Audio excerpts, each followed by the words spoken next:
Are you saying I'm a jerk? No, but that is a red flag. And I don't do it that much though, do I?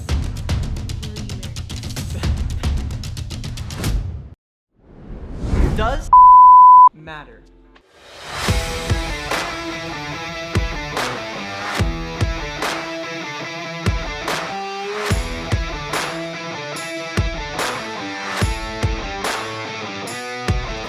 What is up, guys? It's Jacob back with another video. And it's Julia helping him with another video. And you guys, we are so excited for today's vlog. I feel like so many people have been asking for us to do this vlog, and so we're finally sitting down, we're finally doing it. But first off, if you guys are new here and you haven't subscribed, go ahead, go click the subscribe button as well as click the bell for notifications. You guys, we do our best to post every single week, and so if you guys enjoy this video, make sure you leave a comment and let us know what we should do next. Alright you guys, but anyways, we're gonna hop into the video. A lot of you guys have been asking for this video, and so we're gonna give our rendition on this. Today you guys, we are gonna ask questions to my girlfriend that guys are too afraid to ask. Are you excited? Cue the suspenseful music. I don't know, actually I'm kind of a little nervous and I'm kind of scared. You don't need to be scared. It's gonna be okay. The questions aren't that bad. I thought you're afraid to ask me, or am I afraid? I'm afraid to ask you. So we're both afraid. We're both afraid. Am I exposing the girls right now? I mean, maybe. I don't know. This is good for us guys. Okay, to my guy audience out there, sit back, relax, watch this video. I promise this is gonna help you when you are when you think you're really into somebody and you maybe want to date them. This video is gonna help you. I'm just gonna say that now. You're welcome. You're welcome ahead of time. All right, Julia. So the first question that I want to ask you, what is the main thing that girls look for in a guy? Looks wise or personality wise? Let's make this a multi-answer question. Let's go Okay. looks first and then personality. And keep in mind, this could be different from other girls, but this is Julia's perspective. This could be, but I also know a lot of girls and I have a lot of friends. So sorry if I'm exposing anyone. So the first thing that a girl is going to look for in a guy, obviously, is going to be how he acts when he's around his friends. Because how a guy acts around you doesn't mean a thing until he's around his friends, and you have to see how he acts in front of you around his friends. Wait, explain that. Why? Because, okay, so let's say that a guy's all sweet and loving to you at school. When his friends come around, he's a complete jerk. Because he needs to be cool for them. And guys have a way of doing that, don't they? Are you saying I'm a jerk? No, but... Emotional, damn it! You know guys. You're not a jerk. Some guys are. And so that's why you fill him out. Because if a guy is still sweet and loving to you in front of his friends, then you know he's a good guy. Am I a jerk? No. You're sweet and loving. And then, so, if we're not talking about, personality, looks-wise, it's different for every girl. But I think a big thing for girls is a guy's smile as well as their eyes. I feel like a lot of girls, physique sometimes maybe matters. But what I really notice is when a guy isn't afraid to smile and show that he's, genuinely filled with so much excitement and emotion. And the right girl. Yes, and to kind of build off of that, I think that's really important because we're dating for the long game, right? Dating should be done for marriage, and so...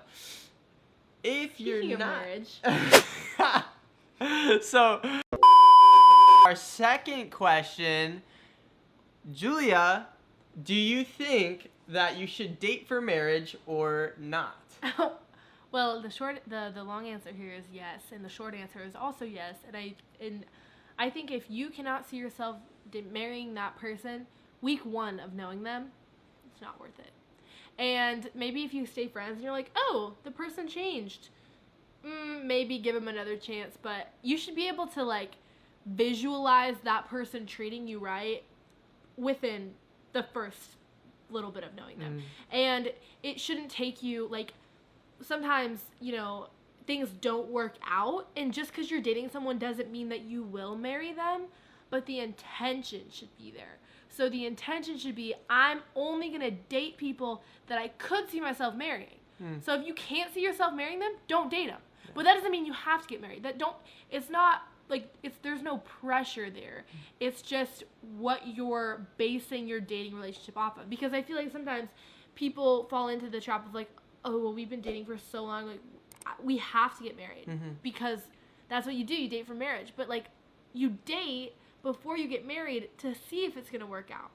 So I feel like that's the long answer. Actually, that's the long answer. Julia, I have a question. If you're dating a guy and you see red flags, what do you do? Is that a sign to stop dating the person?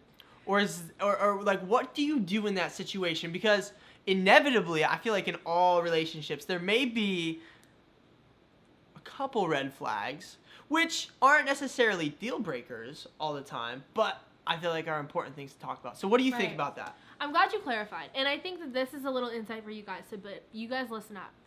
Lots and lots of girls, including myself, have their list of non-negotiables. So, for example, a non-negotiable for me was somebody that was waiting for marriage, obviously. That was something that I was not gonna... If a guy was, like, not set on that, I wouldn't even think about dating him. And I feel like a lot of girls would agree. They have their list of non-negotiables. But there are certain things that you learn about a person through getting to know them better and through dating them. And so what some people may consider, like, a red flag. Like, maybe the guy that you're with treats his mom terribly. That's a red flag. That is a red flag, and you may not have known that until you started dating him. And let me tell you something. A reflection of how he treats his mom is how he's going to treat you. So remember that. If there's something about a guy, and, like, let's say it's the way he talks, or the way he chews, or something that, like, drives you insane, like... Do I drive you insane by chewing? You didn't have to expose yourself. I didn't say that. I did not say that. But come on. Those type of things, like, to me, like, yeah, I get on to Jacob. Hey, you're smacking. I'm a loud chewer sometimes. You're smacking. But that doesn't mean that I'm not gonna... I don't do it that much, though, do I? Do you want me to tell him?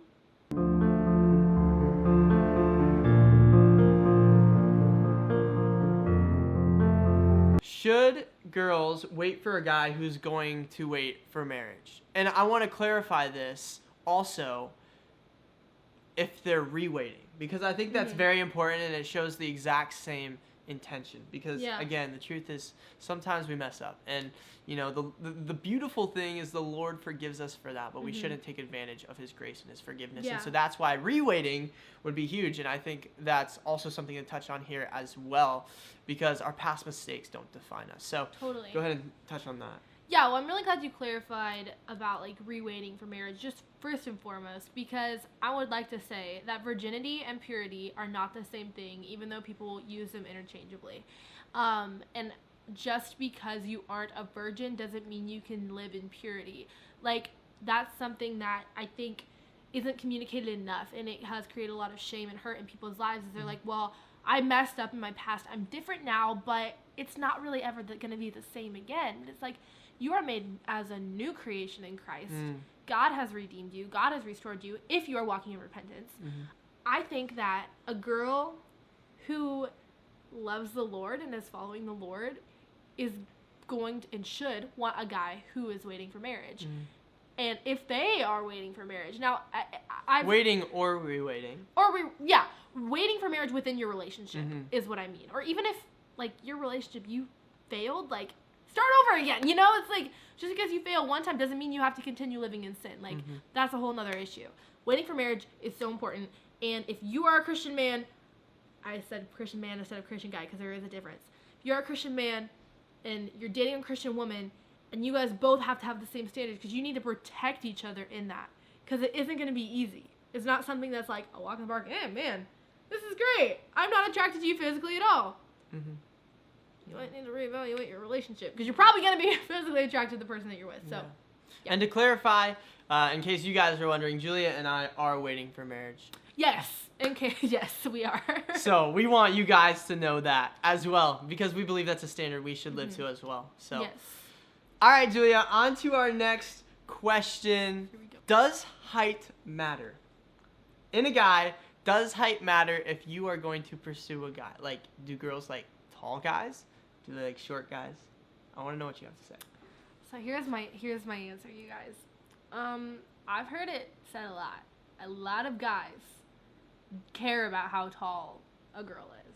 They're like, I won't date a girl who's taller than me. I won't date a girl who's taller than 5, whatever. Trust me, I've heard it. I'm a tall girl. I've like heard this stuff before, okay? Your height will not matter. I'm set on having a guy.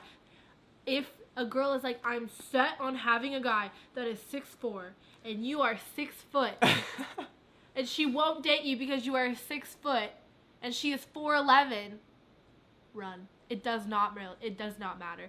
Like, if we're more worried about height than character in this day and age, Lord, pray for us.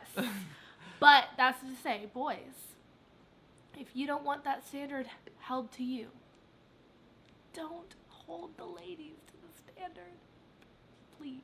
So don't settle, but also don't throw away a good girl just because she has brown hair instead of blonde. Preach it. Okay, Julia, so we only have 2 more questions left. The second to last question is this.